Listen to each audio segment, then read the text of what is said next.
1949년 봄, 메릴랜드주의 한 가톨릭 신부가 비밀 일지에 이런 내용을 적었습니다.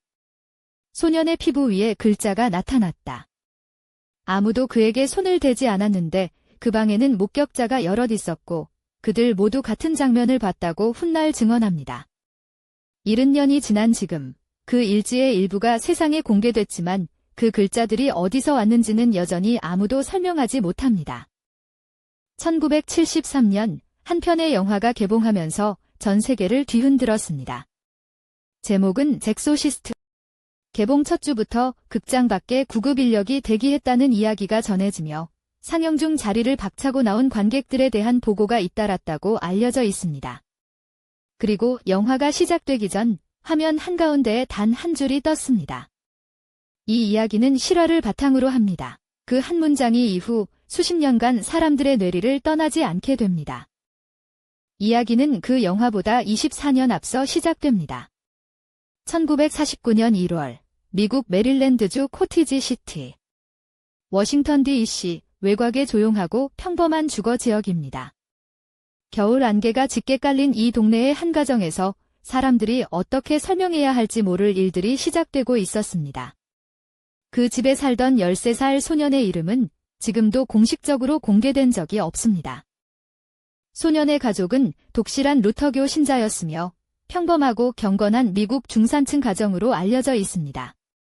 소년에게는 영적인 세계에 남다른 관심을 가졌던 친척 한 명이 있었고 훗날 일부 연구자들은 그 관계가 이 이야기의 시작과 연결될 수 있다고 지적합니다. 그 친척이 얼마 전 세상을 떠났고 소년은 그 죽음에 깊이 충격받은 상태였다고 전해집니다. 하지만 그것이 이후에 일어난 일들과 어떤 관련이 있는지는 끝내 밝혀지지 않았습니다. 이상한 일들은 처음에 아주 조용히 시작됐습니다. 밤사이 벽 안에서 긁히는 소리가 들렸고 소년의 침대가 저절로 미세하게 진동하는 것 같다는 가족의 증언이 나왔습니다. 처음에는 벽 속에 숨어든 쥐나 집 구조의 문제로 생각했습니다. 그러나 며칠이 지나도 소리는 멈추지 않았고 그것이 소년 가까이에서만 집중적으로 발생하는 것처럼 보이기 시작했습니다. 한 주, 두 주가 지나면서 현상은 점점 더 노골적인 형태로 변해갔다고 전해집니다. 가구가 제자리에서 움직이고 소년이 통제되지 않는 언어와 행동을 보이기 시작했으며 방 안의 물건들이 이유 없이 떨어지거나 날아갔다는 목격담이 남아있습니다. 가족은 두려움과 당혹감 속에서 외부의 도움을 구하기로 결심합니다. 그러나 그들이 처음 찾아간 곳은 병원도 경찰서도 아니었습니다. 가족은 자신들의 신앙에 따라 루터교 목사에게 도움을 청했습니다. 목사는 가족의 이야기를 듣고 직접 소년을 만나러 왔으며 그의 목격담은 이 사건의 초기 기록 중 가장 흥미로운 외부 증언으로 꼽힙니다. 그는 자신이 본 것들을 설명하려 했지만 루터교 교단 내에는 이러한 상황에 대응할 공식적인 절차가 없었습니다. 결국 가족은 다른 문을 두드리게 됩니다. 독실한 루터교 신자였던 이 가족이 가톨릭 교회의 문을 두드렸다는 사실 자체가 당시 상황이 얼마나 절박했는지를 짐작하게 합니다. 세인트루이스에서 신학을 가르치던 윌리엄 보던 신부가 이 사건을 맡게 됐다고 알려져 있습니다. 그는 소년을 직접 면대한 후 교회의 공식 절차에 따라 퇴마의식을 진행하기로 결정합니다. 가톨릭 교회 안에서도 이 결정은 결코 가벼운 일이 아니었습니다. 기록에 따르면 퇴마의식은 수십 차례에 걸쳐 진행됐으며 각 세션은 수시간에 달하기도 했다고 알려져 있습니다. 의식이 진행되는 동안 소년은 극도로 격렬하게 반응했고 참여한 사제들은 나중에 자신들이 그 자리에서 목격한 것들을 말로 전달하기 어렵다고 증언했다고 전해집니다. 의식에 동행한 레이먼드 비숍 신부는 매일 밤 일어난 일들을 상세한 비밀 일지에 기록했습니다. 그 일지는 이후 수십 년간 외부에 공개되지 않은 채 보관됩니다. 비숍 신부의 일지에는 구체적인 묘사들이 담겨 있습니다. 소년의 피부에 이유를 알 수 없는 자국과 함께 글자처럼 보이는 형태가 나타났다는 기록, 소년이 알 수 없는 언어로 말하거나 주변 사람들이 알 리 없는 사적인 정보를 언급했다는 증언도 포함되어 있습니다. 이 기록들은 이후 수십 년간 연구자들과 회의론자들 모두에게 끊임없이 재검토되는 자료가 됩니다. 하지만 그 내용이 얼마나 정확히 옮겨졌으며 어떤 관점에서 해석됐는지는 지금도 논란으로 남아 있습니다. 1949년 4월, 1년의 의식이 마무리된 이후 소녀는 더 이상 이전과 같은 증상을 보이지 않게 됐다고 알려져 있습니다. 그는 평범한 삶으로 돌아갔고 성장의 직업을 갖고 가정을 이루었습니다. 수십 년이 지난 뒤에도 그의 실제 신원은 철저히 보호됐으며 본인 역시 이 사건에 대해 공개적으로 말한 적이 없다고 전해집니다. 그 오랜 침묵 자체가 이 이야기에서 또 하나의 물음표로 남습니다. 이 사건이 세상에 알려진 건 전혀 다른 경로를 통해서였습니다. 조지타운 대학을 다니던 한 청년이 교수에게서 이 사건의 이야기를 전해 들었습니다.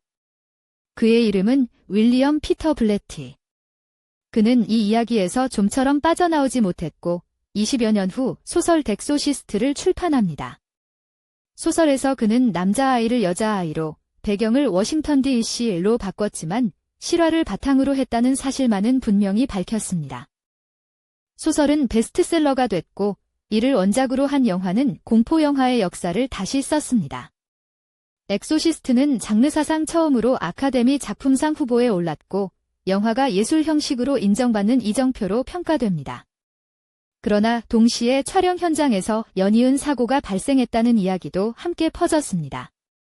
세트 화재, 배우 부상, 관련자들의 잇따른 불운기 이야기들이 사실인지 혹은 일부 과장됐는지는 지금도 명확하지 않습니다. 수십 년이 지나 비숍 신부의 일지사본이 일부 연구자들의 손에 들어왔을 때 회의론자들은 즉시 몇 가지 점을 지적했습니다. 기록의 대부분이 종교적 믿음을 가진 사제에 의해 작성됐으며 독립적인 의학 기록이나 외부 전문가의 평가가 거의 남아있지 않다는 것입니다. 반면 의식에 직접 참여한 사람들은 자신이 목격한 것들이 어떤 자연적 설명으로도 납득되지 않았다고 끝까지 주장했다고 알려져 있습니다. 이 두 입장 사이의 거리는 수십 년이 지나도 좁혀지지 않았습니다. 첫 번째 가설은 가장 단순하면서도 가장 논쟁적입니다. 퇴마의식에 참여했던 사제들 중 일부는 자신들이 목격한 현상이 의학과 심리학으로는 설명되지 않는다고 믿었으며 가톨릭 교회 역시 이 의식을 공식 허가했습니다. 그러나 이 가설은 검증 불가능하다는 근본적인 한계를 안고 있습니다. 목격자들의 증언 외에 독립적으로 확인할 수 있는 물리적 증거가 남아있지 않기 때문입니다. 두 번째 가설은 정신의학적 접근입니다. 일부 연구자들은 소년이 보인 증상들, 즉 통제되지 않는 행동, 예상치 못한 신체 반응, 달라진 목소리가 뚜렛 증후군이나 해리성 정체장애 같은 신경학적 심리적 상태와 일치한다고 분석합니다. 당시는 이러한 질환들이 제대로 진단되거나 이해되지 않던 시절이었습니다. 그러나 이 설명 역시 완전하지는 않습니다. 기록에 남은 일부 현상들은 순수한 심리적 원인만으로는 설명하기 어렵다는 반론이 함께 존재하기 때문입니다. 세 번째 시각은 조금 더 냉정합니다. 일부 조사자들은 당시 가족이 처했던 사회적 압박, 소년을 둘러싼 어른들의 기대와 믿음, 그리고 사건이 점차 종교기관을 통해 공식화되는 과정에서 이야기가 윤색되거나 재구성됐을 가능성을 제기합니다. 훗날 당시 이웃 주민들을 직접 인터뷰한 기자 마크 옵산스닉은 동네 사람들의 기억이 공식 기록과 상당히 달랐다는 점을 보고했습니다. 그러나 그의 조사 역시 사건 자체를 완전히 해명하지는 못했습니다. 70년 넘는 시간이 흘렀고 비숍 신부의 일지는 일부나마 세상에 공개됐습니다. 그러나 우리가 가진 것은 여전히 파편들 뿐입니다. 종교적 믿음을 가진 사람이 쓴 기록, 수십 년 후에 조각난 채 전해진 증언들, 그리고 그 사건에서 영감을 받아 탄생한 이야기들. 1949년 메릴랜드의 그 소년에게 실제로 무슨 일이 있었는지, 그 대답은 아마 우리가 살아있는 동안 완전히 밝혀지지 않을지도 모릅니다. 당신은 어떻게 생각하십니까? 소년에게 일어난 일은 신앙의 영역에 속하는 것인지, 아니면 우리가 아직 완전히 이해하지 못한 인간 심리의 어떤 단면인지, 혹은 그 어느 쪽도 아닌 전혀 다른 무언가인지. 이 이야기는 어떤 결론도 제시하지 않습니다. 다만 아직도 수많은 사람들이 이 질문을 붙들고 있다는 사실, 그리고 그 질문이 1949년에 시작됐다는 것만은 분명합니다.